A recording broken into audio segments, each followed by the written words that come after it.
जया पार्वती गौरी व्रत 1 अगस्त शनिवार 2026 को समाप्त हो जाएंगे। जया पार्वती व्रत देवी जया को समर्पित एक महत्वपूर्ण उपवास दिवस है। जया देवी पार्वती के विभिन्न रूपों में से एक है। जया पार्वती व्रत मुख्य रूप से गुजरात में मनाया जाता है। जया पार्वती का व्रत अविवाहित कन्याओं के साथ साथ विवाहित स्त्रियों द्वारा भी किया जाता है।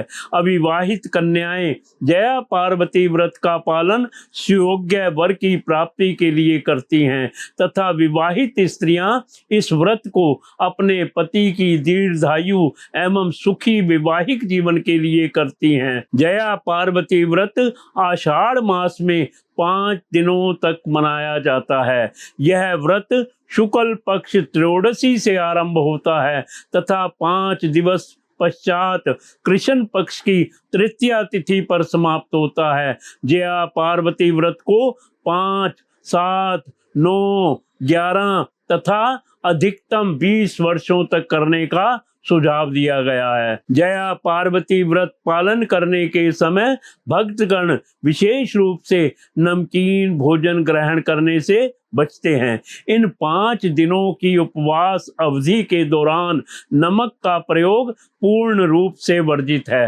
कुछ भक्तगण इन 5 दिनों की उपवास अवधि के दौरान अनाज तथा सभी प्रकार की सब्जियों के उपयोग से भी बचते हैं। उपवास के प्रथम दिवस पर एक छोटे पात्र में ज्वार गेहूं के दानों को बोया जाता है तथा पूजन स्थान पर रखा जाता है।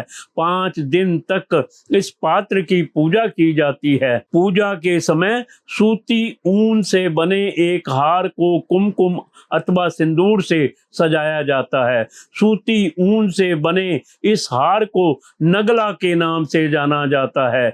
यह अनुष्ठान 5 दिनों तक निरंतर चलता है तथा प्रत्येक सुबह ज्वार गेहूं के दानों को जल अर्पित किया जाता है।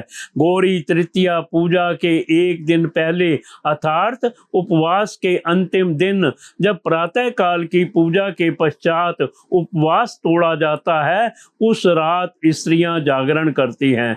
वह पूरी रात भजन कीर्तन करते हुए मां की आराधना व ध्यान करती हैं। धार्मिक भजनों तथा रात्रि जागरण की इस प्रथा को जया पार्वती जागरण के नाम से जाना जाता है। अगले दिन प्रातः काल में गेहूं अथवा ज्वार की बड़ी हुई घास को पात्र से निकालकर पवित्र जल अथवा नदी में प्रवाहित किया जाता है। प्रातः काल की पूजा के पश्चात नमक, सब्जियों तथा गेहूं से बनी रोटियों के भोजन से उपवास तोड़ा जाता है।